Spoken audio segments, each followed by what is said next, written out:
Well, I have that it is the top of the hour, so we will go ahead and get started. Hello and welcome to Getting to the Core of It, a town hall on managing core outcomes in your program, co-hosted by the Association of Family Medicine Residency Directors and the Association of Family Medicine Administrators in conjunction with the American Board of Family Medicine. I am Sarah Cole. I am a program director and president of the AFMRD. I am joined by my co-host, Pamela McMillan. Pamela, would you like to introduce yourself? Sure. My name is Pamela, and I am the immediate past president of the Association of Family Medicine Administrators, and I'm also the residency administrator for the University of Wyoming Family Medicine Residency Program in Cheyenne, Wyoming. Wonderful. Thank you. As we get started, we do have some housekeeping items. First and importantly, this webinar is being recorded. It will be posted online to both AFMRD and AFMA's websites. A follow-up email will be sent tomorrow with a survey to share your thoughts on today's webinar, and will include a link to download Dr. Newton's slides. All participants' audio and video, as well as chat feature, is turned off for the duration of this webinar. So please submit any questions you have through the Q&A feature at the bottom of your screen. Pamela and I will be curating those questions as we get towards the end of our presentation. And finally, this webinar is meant to kick off a series of learning opportunities through 2025. So you can mark your calendars for the next webinar in our series, which will occur on Wednesday, February 26th at 12 noon Central. So as mentioned, the purpose of these webinar series is to really provide space for residency leaders to glean from each other best practices for competency-based medical education. AFMRD and AFMA would like to uplift the incredible and ongoing work of the Society for Teachers of Family Medicine with its CBME task force, which included program director and program administrator perspective. STFM's online resources and webinar series last year really helped conceptualize CBME for programs. And yet we are hearing from our members that there remains a need for further conversation among residency leaders about how to operationalize those concepts, that there's a deep sense of accountability felt at the program director and program administrator level when it comes to actual attestation of a resident's competence for purposes of certification with the American Board of Family Medicine. For many residency leaders, that means developing new or redesigning existing workflows to achieve transparent and meaningful assessment. I have been calling this being audit ready, or developing a paper trail that I, as a program director, can point to as proof of a graduate's competence, or potentially to their lack of competence. The style of today's gathering is a town hall. We will have a 20-minute presentation followed by a Q&A session. As mentioned, you can use your Zoom's Q&A feature to enter your questions, which Pamela and I will curate. AFMRD and AFMA board members are present and listening, taking notes to inform future webinar topics and hear how else both organizations can help members demystify or optimize the core outcomes attestation process. Pamela, before we introduce today's speaker, is there anything else we should add? I don't think so. I think you summed it up quite nicely. So thank you so much. Okay, thanks for making sure I didn't forget anything. The content of today's webinar features a conversation about ABFM core outcomes with ABFM President and CEO, Dr. Warren Newton. Dr. Newton is a family physician whose career-long clinical and research endeavors have emphasized transformation of practice and medical education to optimize outcomes for patients and learners, most recently in helping to design the ABFM core outcomes for residency training. I will ask that our questions today relate to core outcomes or to other topics under the purview of the ABFM. Questions about topics related to the ACGMEs, such as program requirements or or web ads are encouraged and welcomed by Eileen Anthony and the Family Medicine Review Committee. Dr. Newton, we are so grateful for your time and your expertise today. Thank you for being here to present to us and to answer our questions. May I turn the floor over to you? Thank you very much. And Lisa, if you could bring up my slides, I'd appreciate it. When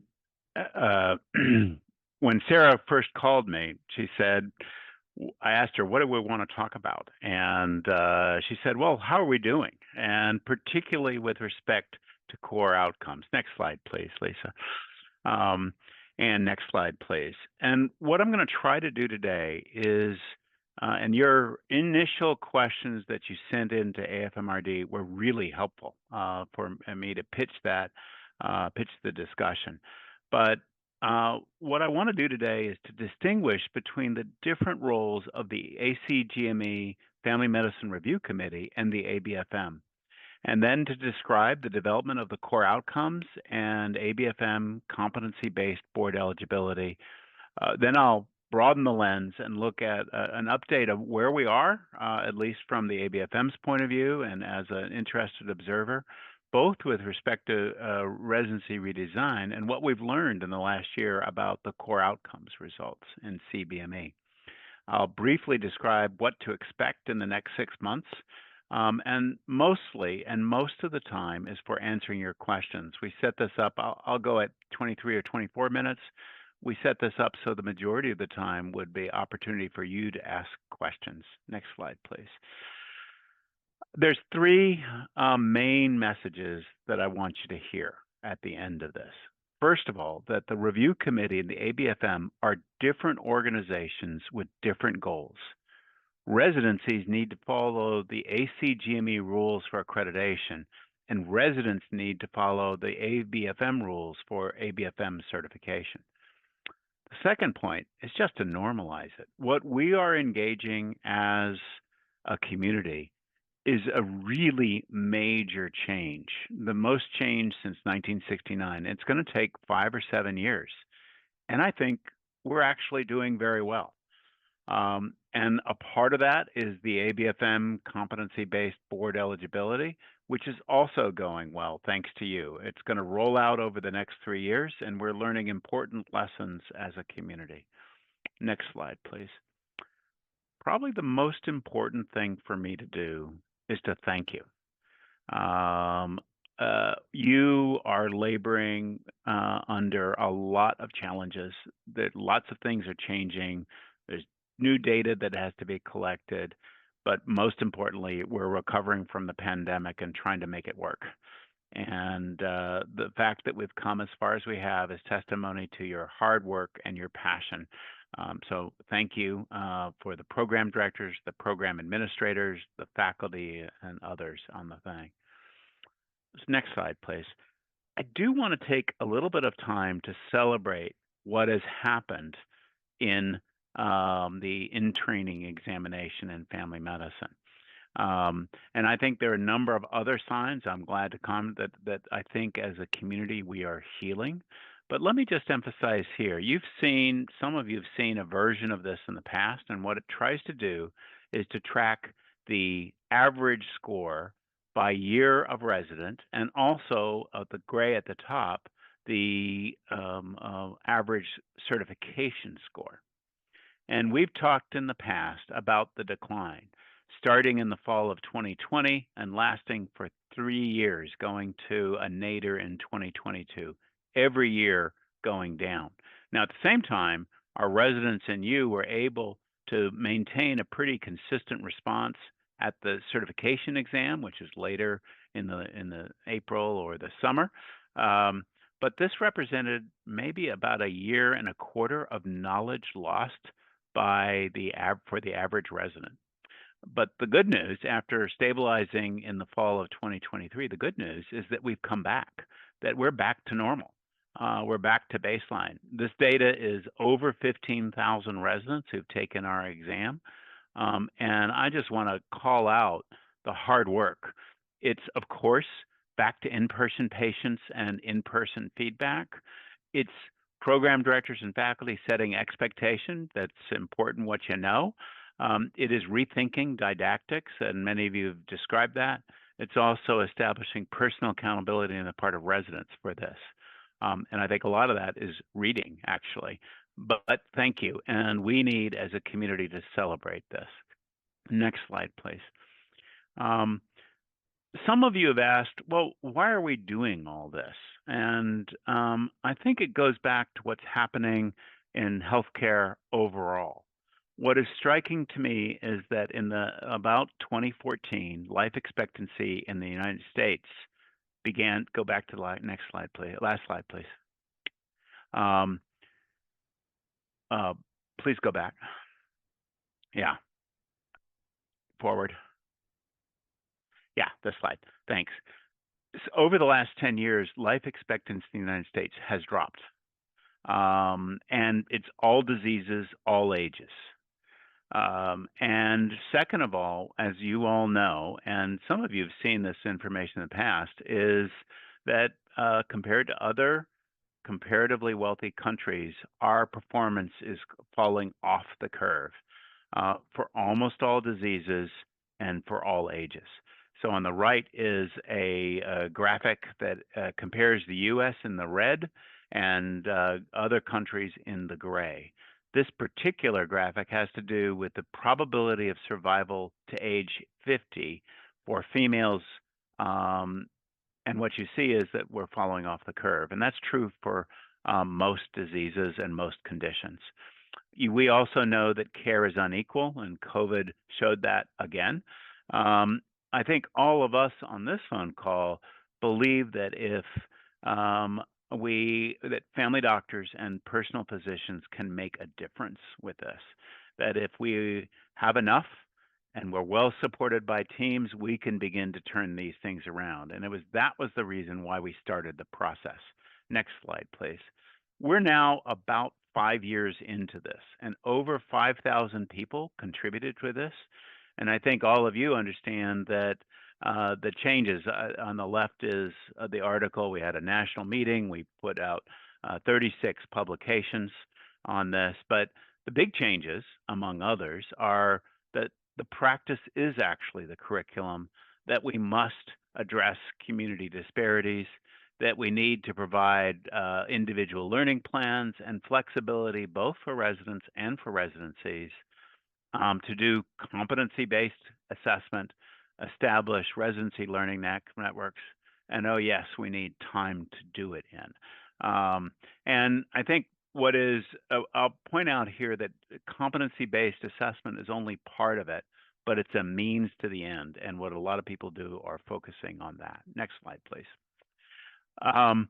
So some of you have asked, well, is competency really important? And I'd suggest a thought exercise. Ask a patient or ask an employer, do you want competence or do you want duration of time? To a young mother, would you rather have somebody who has done a number of months of pediatrics, or would you rather say, this person is competent in the care of children? I think we all have examples, but with respect to employers, I remember a CMO of a large system coming to me and saying, I've got a bone to pick with you, Newton. And I said, what's that? And he said, one of your residents came on to my staff and couldn't make the diagnosis of ADHD in an adult. How did you possibly let them out of residency if that was possible? Now, we've used number of months, number of hours, visit counts over the years. I got a question in advance of this that, well, can we go back to 1650? It'd be so much easier. But in the end, it's not sufficient. And that's not just because I want to avoid discussions of, well, is 1649 competent and 1651, what those difference? It's that you need more than just the counts. And I'd suggest to you that you have a standard internally, and I think all of you understand this, is would you like this resident to be taking care of one of your family members? Next slide, please.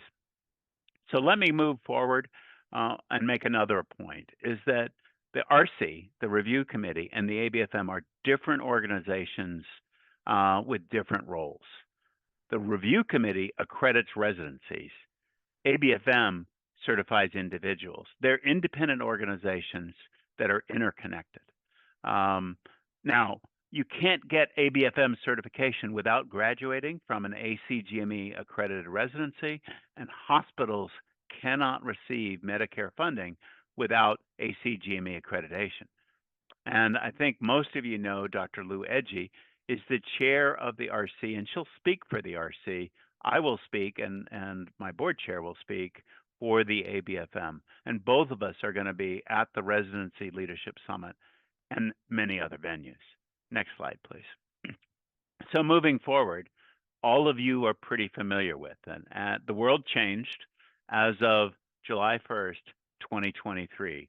And the changes we put in place, the RC put in place, were changing for many rotations and areas of medicine, the duration with competence assessment. The practices, the curriculum with standards for empanelment, continuity, appropriate referrals, community outreach to address disparities, flexibility for residencies, and 6 months of electives, as well as 2 tracks for obstetrics and many others. But let me make several points. These are residency standards. They apply to all residencies, and they apply to both MDs and DOs. You submit administrative data starting in August. There's milestone data. There are the residency and faculty surveys. All of that is a package that goes to the Family Medicine RC, and they use that data for accreditation decisions about your residencies. Next slide, please. There's another part of this that is really important to keep in mind, which is residency educational time, which became active a year later on July 1st in the last year. Now, many of you know, if you've been in residency training for a long time, that the upper level of the ACGME changed the rules for faculty time in 2019, effectively cutting probably 2/3 of the faculty time away from family medicine residencies. And we and others documented a huge impact on residencies in family medicine. And after a long process, we've gotten back to something very similar to 2019. On the left is the paper that every organization in family medicine, we went appealing up the ladder, and this was to the chair of the board of the ACGME saying, this cannot stand. And they were able to change overnight. And I need to call out the role of the RC, who played a really important role in supporting this. So what are the rules now? There are strict definitions of what PD and APDs can spend their time on in non-clinical ways, but then core faculty going back to 0.6 FTE per every 4 residents, which is a lower ratio. If you're in a small or rural program, it's still 6. My point to you is use it in your discussions with your hospital. We need to recover the space. We know, and you know, that implementing all of these things require more time. Next slide, please. So we, along with the review committee, faced the question of how are we going to get there? And all of you know that in education, as you think about educational interventions, you start with the end in mind. What do you want people to end up with? And those were the core outcomes. It was ABFM and the review committee who started it. We got input from all the family medicine organizations and published it in 2023 in March, before RLS that year. And I sent the article out to you in advance. Know that we started with what family medicine and all the organizations had done with entrustable professional activities that were developed as part of a specialty-wide initiative about 10 years ago, Family Medicine for America's Health. And the goal of training is independent practice capable of a broad scope of care. Now, we've used the term independent. The ACGME traditionally has used the term autonomous, but the notion is the same. That is, physicians who can practice without supervision. Now, to be clear, we changed the name from EPAs to core outcomes because we did a survey of all the program directors several years ago, and we realized about 40% of programs were using the term, but many didn't understand or had different understandings of what the term meant. So we wanted to use a new term, core outcomes. And the idea is still the same. This is a physician who can practice without supervision, who's autonomous as we go forward. Next slide, please. So those core outcomes are the foundation for ABFM policy on the competency-based board eligibility. We announced them in spring of 2023, and I sent that article to you in advance. And our policy is that residencies must achieve competency in all core outcomes to be eligible for ABFM board certification. Now, we're asking you as program directors to attest to completion of the residency, readiness for autonomous practice, and competence in those. And those things, in addition to passing the test and fulfilling the professional guidelines, are what makes somebody board eligible. Now, as we were developing this in the spring of 23, we got feedback from you that you needed more time to implement it. And so we're doing it over 3 years.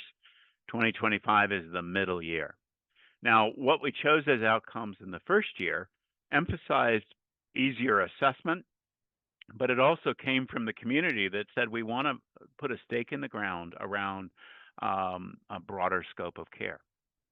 Now, some of you have said, well, you have 15 outcomes if you total it up over those 3 years, whereas you only said 12 to begin with. And what we've done is taken the competence as a personal physician and spread it out over the 3 years so that we could have a richer description of what a family and a richer understanding of competence of family docs, because the vast majority of our residents go on to be continuity docs. It's really important that you understand that we have faith in you. We're relying on you because you see residents 24 hours a day. You review all those evaluations and you discuss them in your CCCs. We trust your judgment. Next slide. Now, it's a reasonable question to say, all right, with this huge initiative, how are we doing? Both with residency redesign and competency-based or board eligibility. And my glasses are rosy here. I think we're more than half full. So next slide, please. You know that in the fall of '73, we started the National Resident Survey. This is data from that year. We just got the data pulled back from 24, and it's actually pretty similar to this, but we're still doing the analysis, and I'll be reporting it at RLS. But the first point I'll make is this is in your orientation, did you get exposure to competency-based medical education? And the answer is over 90% of your interns in that year said yes to an intro to CBME, said yes to the family medicine outcomes, the core outcomes, and almost 90% for the milestones. This is stunning. We can't do anything unless the residents know what we want to do. Next slide, please. The next slide tried to track a number of things that should happen during residencies. And there's good news and bad news. Probably 2/3 reported that they were aware of a CCC meeting where they reviewed milestones, but about 1/3 weren't aware. That may be signposting or something like that. But the other thing that was really surprising and pleasing for us was that over 3/4 of PGY 2 and 3 residents, this represents probably 6,000 residents, said that they'd had an individual learning plan in the last 6 months. So what we envisioned, what the RC recommended, is in place. Next slide, please. So then the question is, well, what about the core outcomes in the attestation? What actually happened? And let me remind you of what the first 5 were. Personal physicians here set at what I think we've been doing for a long time, which is first contact, comprehensive and continuity of care, good doctor-patient relationships, preventive care, care of chronic disease, and effective practice management. But also the ends of the scope of care, sick people in hospitals, the care of children, and then two foundational issues, which is effective communication and constructive relationships and professionalism and trustworthiness. And this was last June and July when program directors signed up, said they're competent, they're ready for autonomous practice, and they've completed residency. And obviously, we're expecting the CCC to support back. Next slide, please. The good news is that it worked actually pretty well. As you may recall, the experienced program directors, we tried to make the electronic process as similar as possible to before, and the mechanics actually worked well. We got hardly any questions. And of the 4867 residents who were attested for, only 4 came up as being not attested for, that the program director was unwilling to say that they were competent. Now, we wanted to learn from those cases, and I don't know offhand whether 4 out of 4867 is too many or too few. My guess is it's probably a little bit too few, but overall, it's real progress, and it happened. So I called every program director and said, what happened? And help me learn from this. All 4 had professionalism issues, but several had more than professionalism issues. And I'm sure you'll appreciate that each case is unique with different follow-up, depending on what the resident needed. But overall, with this, as well as over the community, as I've talked to program directors, I think people are doing well. I think they're taking their responsibility seriously. Next slide, please. I do get questions about, well, what does ABFM want us to use or require us to use for assessments? And we don't require any assessments. You are the educators. You're thoughtful, creative people. You talk to other people. We want you to figure out what is best. Use your best judgment. But the other thing I'll say is that the perfect is the enemy of the good. Don't go down the rabbit hole of coming up with the absolute perfect assessment. And so my recommendations, having talked with a lot of people, is it's okay to use rotation evaluations. This is what we've done for a long time, but just make sure that they include the clinical behaviors that are key to competence so that the rotation evaluation basically sums up a lot of patients' observations.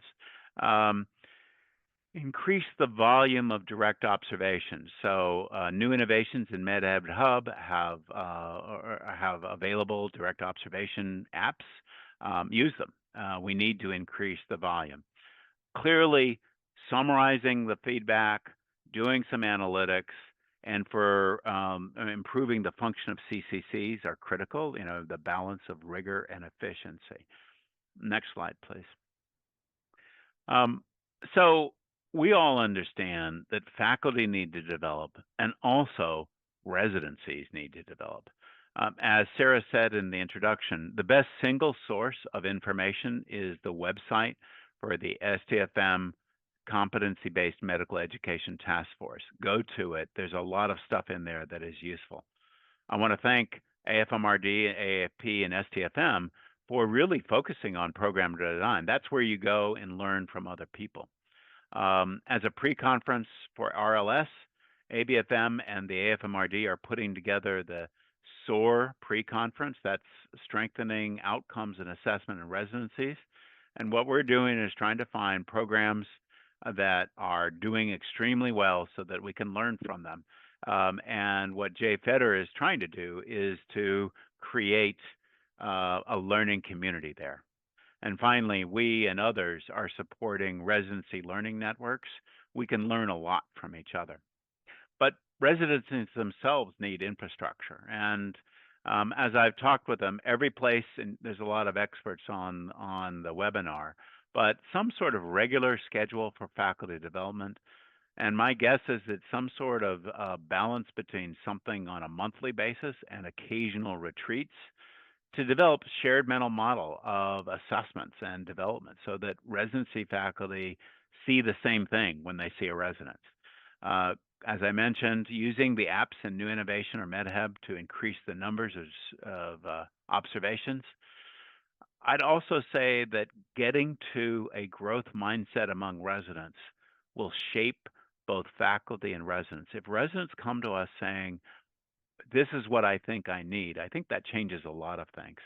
And then the mechanics of how do you make CCCs both efficient and regular, and how can you make PECs more than a check the box exercise? Next slide, please. So what to expect over the next number of months? We'll give the results of the National Residence Survey at the Residency Leadership Summit in March and in publications. I'd encourage us all to participate in our learning community, dialogue and debate at all those meetings. And then the ABFM core outcomes for 2025 will be required for 2025. The actual mechanical process will be similar, except there will be 10 core outcomes. This year includes continuity and appropriateness of referrals, mental health, the care of pregnant patients, lifelong learning, and procedures. And we are finalizing an article on assessments that you might think about, which will be published relatively shortly. Next slide, please. So in your run-up to this meeting, there were several other questions that I wanted to address now, and I'm sure there'll be other questions at that point. One is, do we still need to do milestones? And the answer is yes. These are an ACGME requirement. They allow you to review resident trajectories and to look at your residency as a whole. Do the ABFM competency-based board eligibility apply to both MDs and DOs? Well, ABFM has over 17,000 DO diplomates. The standard for board certification is the same for everyone. The rules apply to both MDs and DOs. Next slide, please. How do we manage residents who are not yet competent in the core outcomes? And obviously, the first step is prevention. I think framing the core outcomes right at the beginning at orientation and then in every individual learning plan since then, since that orientation is key. And then part of it is engaging residents about what they think they need. Getting a growth mindset is what this is often called. And then it is targeting electives so that people can be remediated or build competency. And then the big question, what happens if a resident is not competent in a specific competency at the end of residency?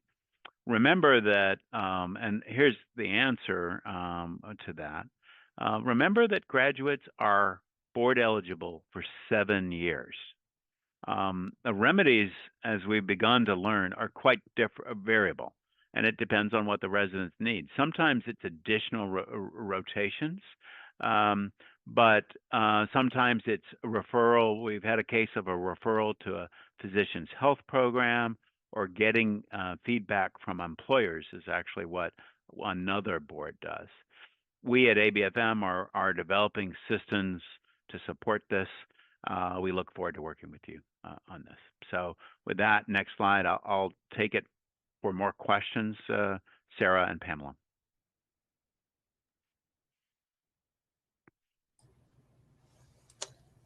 Wonderful.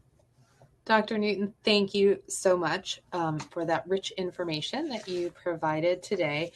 We are seeing a number of questions come through both in preparation for this webinar as well as coming through the Q&A. So again, if you have a question, drop it in the Q&A. And Pamela's going to start us off with the first question, and then she and I will bounce back and forth. So I think Warren answered part of this question, the first part of it, but there's something that we're going to tag onto it when you talked about when we can't attest to those core outcomes when a resident graduates. And so the question that's going to follow up to that, actually it's twofold. So the first one is, What would be impact on trainees and training programs if graduating residents are not meeting CBME core outcome standards? And then who would be in charge of ensuring universal application of core competency across the nation since the ABFM does not regulate residency programs? I think what we are relying on, let me try to give an answer to that, Pamela, is what we are relying on is that judgment of the program directors in the CCC. Are they competent in those areas? They will not get board certification until they've reached that. Now, if there are some cases in which they need to do some additional work, or their employers need to be involved, or a PHP needs to watch them for a while, that would be what we would do. And we're going to work out those systems. But I don't think from the ABFM's point of view, there's any consequences for residencies by calling it the way they see it. That information does not go to the ACGME. I do think that it's important for us all to have the goal that we want every resident to graduate competent in these core outcomes. Okay. Thank you for that. Warren, one of the questions that's popping up is semantics, and that is, does competence equate to excellence, or are the two concepts different? This has come up with me. And I admit that with some of the first years, we said excellent doctor-patient relationships and so on, and maybe this would be something that go on. The way we had a discussion when we were talking about it in the groups is, well, do you really want to go to somebody who's merely adequate in a doctor-patient relationship, or does adequate care of preventive care or chronic disease or whatnot? And the answer is no. But what we're doing is trying to set a basement here. And again, is this somebody you would like a family member to see? Will they do the things they need to do? Is it predictable? Will their employers be happy with them? That's quite different, I think, as I've been talking about this with my family members, which is, you know, who somebody's family doctor is a very personal issue. And what is an excellent family doctor is something that will depend a little bit on both the doctor and the patient and the chemistry between them. So what we're looking for here is an acceptable person. And maybe the next time around, we don't call it excellent, but I need something more than merely adequate. And I'd welcome your suggestions, Dr. Cole. I will contemplate that as I make sure we answer all the questions from our participants taking time with us today. So I'll bounce back to Pamela for a moment. So Warren, I'm going to bounce back to the question that you answered previous to the one that you just answered for Dr. Cole when we talked about the core outcomes and not being able to meet those when residents graduate. And somebody is saying feedback from employers, how would that work? Who would attest to their competence? Still, maybe that program director 6 years later, or how would that work, or what does that look like? Yeah, I think we would need to work out systems like that. Another board has a system whereby they say to the employer, what are the give us evidence in a very, typically it's a very focused area, and if they do that for 6 months or a year, then they enter board eligibility or become board certified. We need to work that out. It's obviously a big deal, and there needs to be a fair process for the resident with that. Great, thank you. Warren, our next question is a little broader in scope. I really like this question because it asks, how is the ABFM going to be tracking success with the core outcomes? So the question is there evidence that residency redesign improves the outcomes you mentioned at the beginning of your presentation, such as lowered healthcare costs with improved health and reduced mortality? And so if there is that evidence, where might we look for that? And if there isn't, what metrics are going to be used to track the success of residency change? What will the board be looking at in the future to see what has changed since we introduced core outcomes? It's a great question. I think there will never be a randomized controlled trial of this kind of educational intervention. It just doesn't happen. And there's a big shift between educating to somebody to the kind of job they have and so on. On the other hand, as you know, we collect a lot of data about what family docs are doing, about things like professionalism actions and so on, and we can track some of those. We also track, as many of you know, through our graduate survey, what people are doing 3 years out. And up until the pandemic, we had about 2/3 response rate, and all of you have access to your graduates' outcomes. Those are important outcomes. Do those get into the doctor-patient relationship? No, but I suspect there will be feedback in the employment around those kinds of things. So I think the issue of where do we go and what it is, this is a big and an important question. We have partial answers at this stage. Thank you. I appreciate that transparency. I agree. It's a big lift that we'll all be looking towards. I'd also say, Sarah, the other thing we're trying to do is to change the jobs that are available for family docs. And there are some concerns that the availability of certain kinds of job or certain scope of practice are limited. We have reasonable data that the broader the scope of a graduate, the less burnout they have, as an example.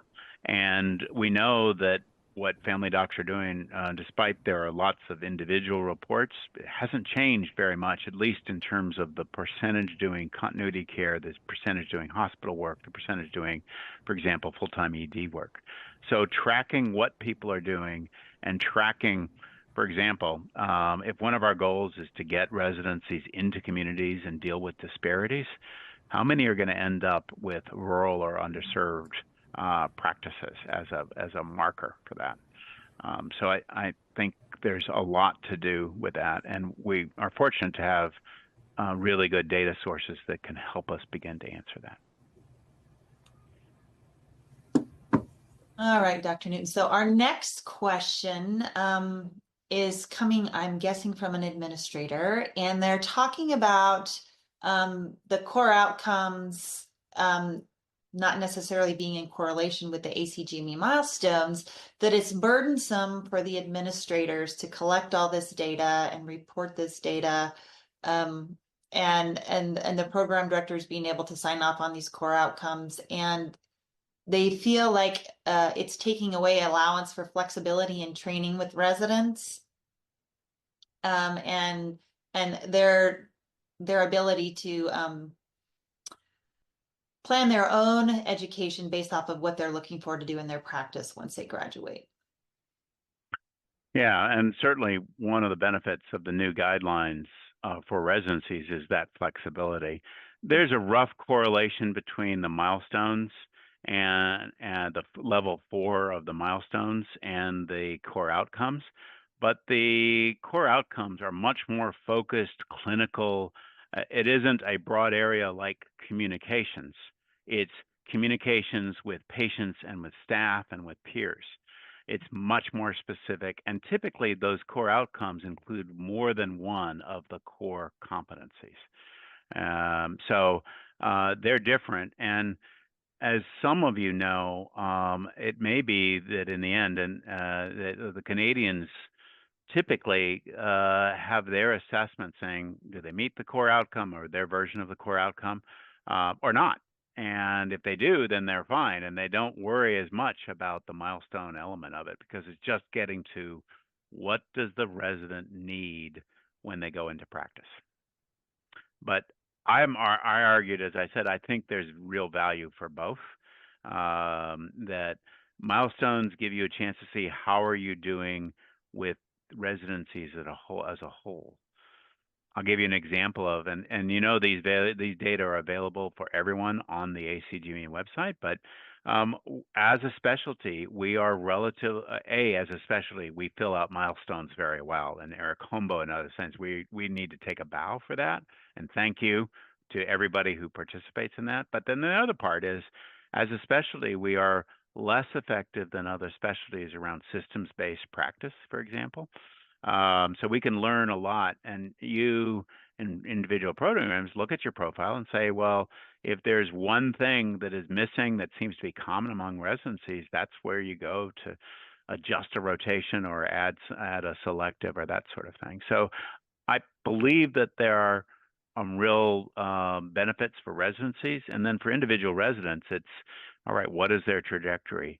You know, and I know that different residents have different trajectories.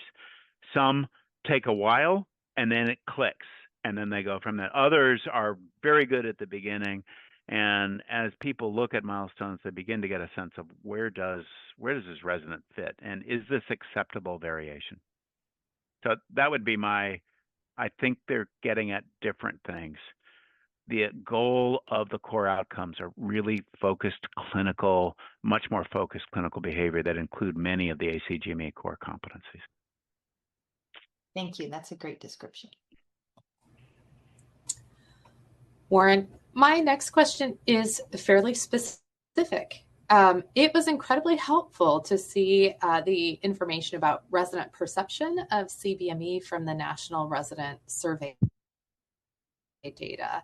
And so one question is, will that come out at a programmatic level to program directors and administrators at some point in the future? Fascinating. I haven't thought about that, Sarah. You know, we try to give the outcomes on an individual program level.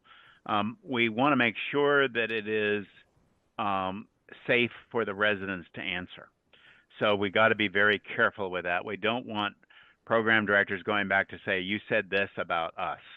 I will say that we created this fall, and thank you all, our response rate was 63% in 23. It's up in the 80s or 90s now. 63 is not chopped liver. It's a good response rate when you're talking about physicians.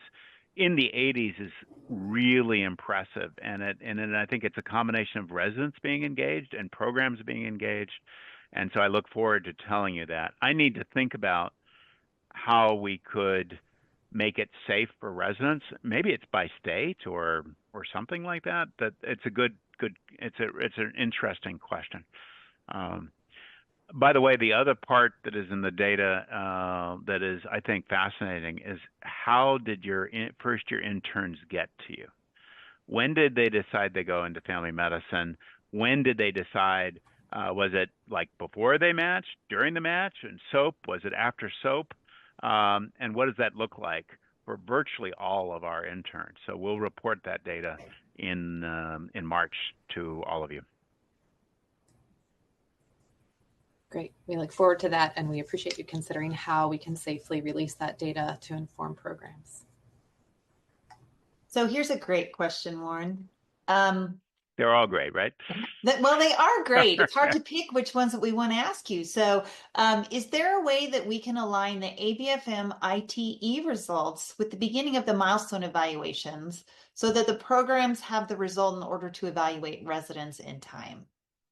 Yeah, when I thank you for sending that in, I was trying to understand what that meant.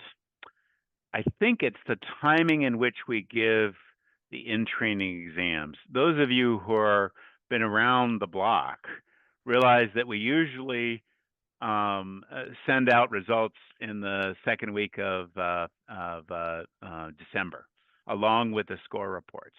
Well, this year we changed the blueprint, and so the score report needed to change. So that required a delay. There were also hurricanes and other things that extended our exam window. So we sent them out on January 2nd. That was atypical. We will send them out earlier, go back to where we usually do. Now, if you say, well, do you really have to take the exam at the end of October or early November, if that's what that's about, we can look at that. Know that it is complicated to put together an exam for 15,000 residents and almost 800 residencies. So there's a lot of organization. But if the person asking the question, if you want it earlier than that, we can look into it. But it's a big lift. But we will certainly do the mid December. I think is barring meltdown of various sorts, which is unlikely to happen. I think we'll get it earlier than we did it this year, and I'm sorry we didn't get it out by mid December. I think we are all pleasantly surprised with the results, and we all should celebrate. Amen. Agreed. Warren, the next question is also a little bit specific. And actually, I'm going to preempt this as I look at the clock and say there are a number of excellent questions that are in the chat. And so if we don't get to a particular question, rest assured that that is a potential topic for a future webinar. My last question to you, and then Pamela will probably have one more for you, and then we'll wrap up, is can you comment on the upcoming core outcome relating to procedural competency? What can you tell us about that right now? Yeah, no, we will be getting a publication out fairly soon about that. And I'll be talking a lot about it at RLS. But we went through a process last spring where we talked with all the groups. There are lists of what procedures do we need to know in family medicine. And what we did was to talk about what's going to be recommended and what are optional.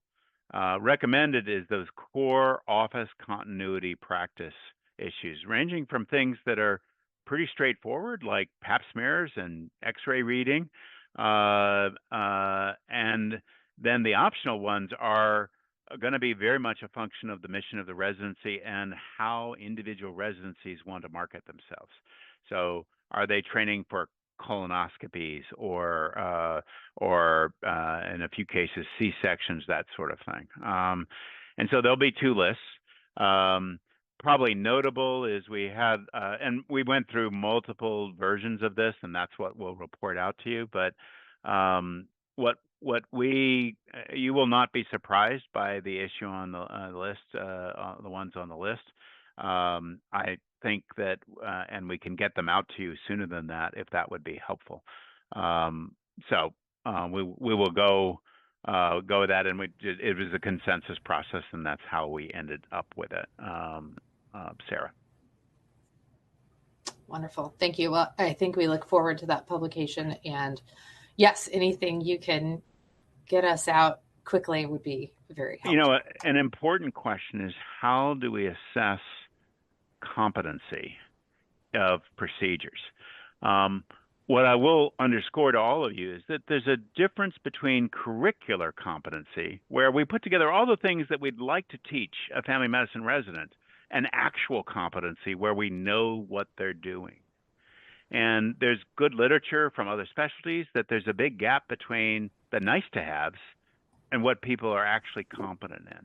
We want to get that core sense of when a health system employer, when I was talking about these procedures with large health systems, they say, we want to know what we can expect from a family physician or any primary care provider that we hire. And by the way, that's what they need to support the staff to be able to do. So I hope it has implications beyond residency training. Does that make sense, Sarah?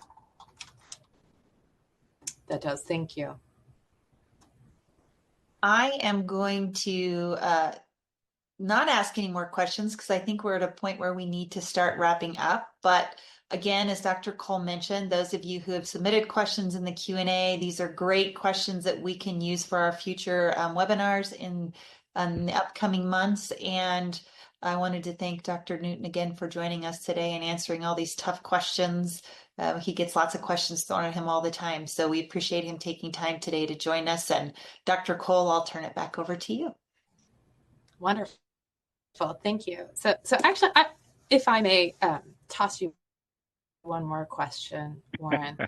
You have, well, you're in a unique position. You get to talk to a number of different programs.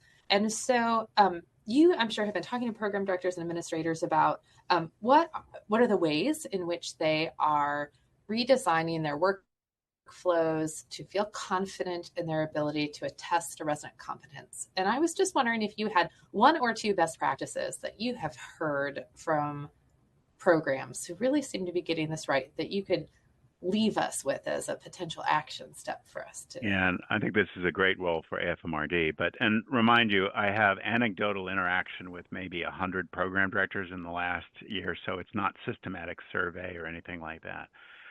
I think we got to start with residents and getting them engaged. So that's why the orientation is really important. Let them know what they're going to have to do in the last 3 years in those individual learning plans.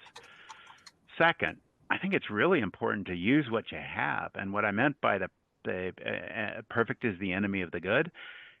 Almost all residencies have rotation evaluations. Make them good. Like if it is an inpatient medicine rotation, focus on the aspects that you think everybody needs to know.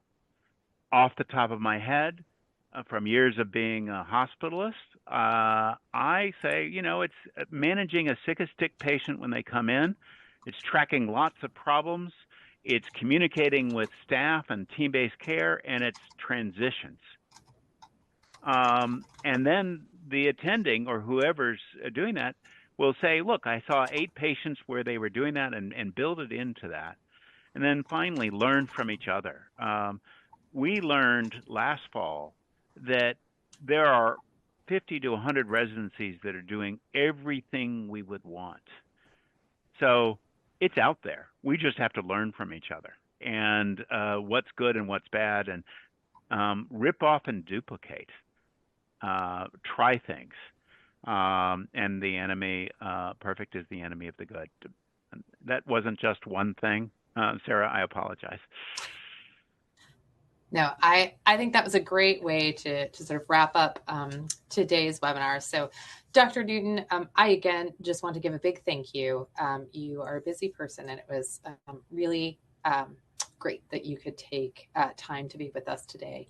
I know that I learned a lot from speaking with you in preparation for this and for today, and I hope our participants did as well. I also want to give a thank you to every program director, program administrator, or other residency leader who is on the call today. You all do incredible work every day. The fact that you are here and learning how to do that work better is just a real testament to you and to your program. So thank you. You will receive in your email tomorrow a survey that will let us know how we did today, how we can be helpful to you in the future, what content would be helpful as well. So please take a few moments to give us that feedback. We really want to make this conversation ongoing and make it as relevant as possible to everyone involved. It will also include a link to Dr. Newton's slides from today, because that was one of the questions in the Q&A. Our next webinar series will center some of the things we talked about today, specifically how can you leverage a residency management system like New Innovations or like MedHub to firm up your process for attestation of competence. And again, that will be February 26th, which is also a Wednesday at 12 noon Central Time. And I look forward to seeing all of you or as many of you as possible, at RLS in March as well. Be safe, be warm if you're in an area of the country that isn't warm right now. All right. Thank you so much. Thank you, Dr. Fu. Thank you all. Thanks again, Warren.